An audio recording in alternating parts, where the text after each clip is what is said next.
আজকে পরম শ্রদ্ধা ভরে স্মরণ করতে চাই আমাদের মহান নেতা,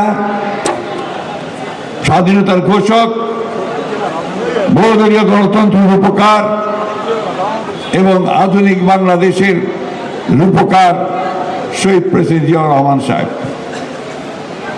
তার যোগ্য নেতৃত্বে তিনি একটি দল গঠন করেছিলেন, বাংলাদেশ জাতীয়তাবাদী দল, যেই দল দীর্ঘ ৪৭ বছর এই গণতন্ত্রকে প্রতিষ্ঠার জন্য লড়াই করেছে, সংগ্রাম করেছে, প্রাণ দিয়েছে এবং গণতন্ত্র থেকে কখনো সরে যায়নি। একইভাবে গভীর শ্রদ্ধা জানাই আমাদের সেই মহান নেত্রীকে, যে নেত্রী দীর্ঘ ৯ বছর স্বৈরাচারের বিরুদ্ধে সংগ্রাম করে গণতন্ত্রকে ফিরিয়ে এনেছিলেন, আবার দীর্ঘ ১৫ বছর যিনি ফ্যাসিস্টের বিরুদ্ধে সংগ্রাম করেছেন, একবারের জন্য মাথা নত করেননি সেই মহান নেত্রী, দেশনেত্রী বেগম খালেদা জিয়াকে।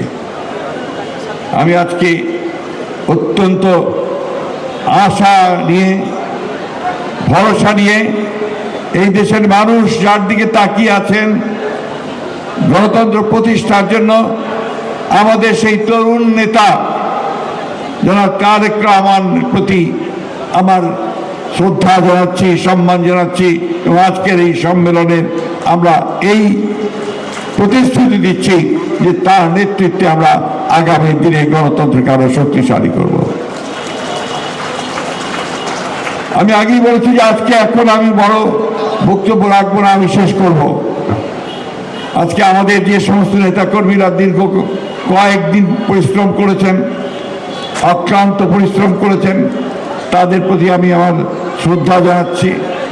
সেই সঙ্গে আজকে যারা অনেক কষ্ট করে সম্মেলনে উপস্থিত হয়েছেন তাদেরকে স্বাগত জানাচ্ছি এবং আশা করছি যে এই সম্মেলনের মধ্য দিয়ে আপনার ঠাকুরগাঁয়ে নতুন একটি বিএনপি গঠন করবেন, যে বিএনপি বাংলাদেশের মানুষকে যেমন একদিকে পথ দেখাতে সক্ষম হবে, অন্যদিকে ঠাকুরগাঁকে সত্যিকার অর্থেই একটি গণতান্ত্রিক ঠাকুরগাঁয়ে পরিণত করতে সক্ষম হবে এবং একটা সমৃদ্ধ ঠাকুরগাঁ করে তুলতে সাহায্য করবে। আমি আবারও আপনার যারা মেহমান এসেছেন অন্যান্য জেলা থেকে, বাইরে থেকে, অন্যান্য দল থেকে, তাদেরকে আমি আন্তরিক শ্রদ্ধা আর সম্মান জানাচ্ছি এবং আশা করছি যে সকলের সমবেত প্রচেষ্টায় আমরা সত্যিকার অর্থেই আমরা একদিকে যেমন ঠাকুরগাঁয়ে তেমনি বাংলাদেশে গণতন্ত্রকে প্রাতিষ্ঠানিক রূপ দিতে সক্ষম হব। একটা কথা আমাদের সবসময় মনে রাখতে হবে যে বিএনপি হচ্ছে সেই রাজনৈতিক দল যে বহুদলীয় গণতন্ত্রের প্রবর্তন করেছে একদলীয় শাসন ব্যবস্থা থেকে।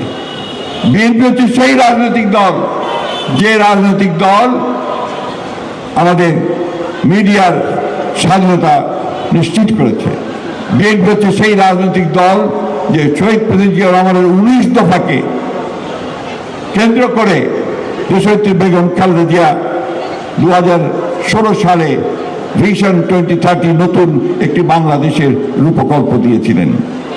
বিএনপি হচ্ছে সেই রাজনৈতিক দল যে ফ্যাসিস্ট শাসনে যখন বাংলাদেশ তছনছ হয়ে গেছে, ভেঙে গেছে, প্রতিটি প্রতিষ্ঠান ভেঙে গেছে, সেটাকে আবার নতুন করে গড়ে তুলবার জন্যে, বাংলাদেশের রাজনৈতিক কাঠামোকে নতুন করে গড়ে তোলার জন্যে, বাংলাদেশের অর্থনীতিকে নতুন করে গড়ে তোলবার জন্যে ৩১ দফা কর্মসূচি প্রণয়ন করেছে। বন্ধুগণ, আসুন, আমি ব্যক্তিগতভাবে এখন বয়স্ক মানুষ, আমরা আমাদের লড়াই করেছি, সব সময় সামনে থেকে লড়াই করার চেষ্টা করেছি। এখানে যারা আছেন প্রত্যেকেই আমাদের নেতৃবৃন্দ, কেন্দ্রীয় নেতৃবৃন্দ, তারা ১৫ বছর শুধু না, দীর্ঘকাল ধরে গণতন্ত্রের জন্য সংগ্রাম করা মানুষ। আজকে আপনারা যারা আছেন, আপনারা সবাই সেই সংগ্রাম লড়াই করেছেন।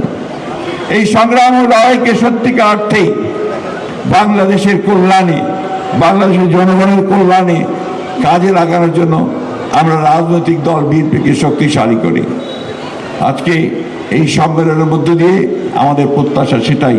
এই কথা বলে আবারও ঠাকুরগাঁয়ের বিএনপির নেতৃবৃন্দকে, আমাদের কর্মী ভাইদেরকে, কাউন্সিলরদেরকে এবং যাদেরকে সবাইকে শুভেচ্ছা জানিয়ে আজকের এই কাউন্সিলের শুভ উদ্বোধন ঘোষণা করছি।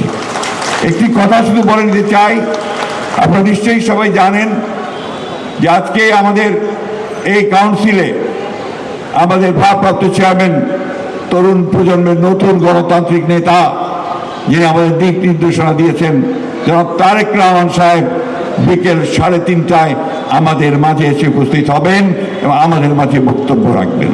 এই কথাটা এই জন্য বলে রাখলাম যে আপনারা দূর দূরান্ত থেকে এসেছেন, কেউ যেন চলে না যান, ওনার বক্তব্য শুনে তারপরে যাবেন। সকলকে আবারও শুভেচ্ছা জানিয়ে এই কাউন্সিল উদ্বোধন ঘোষণা করছি। ধন্যবাদ। আসসালামু আলাইকুম। খুদা হাফেজ। বাংলাদেশ জিন্দাবাদ। বাংলাদেশ জাতীয়তাবাদী দল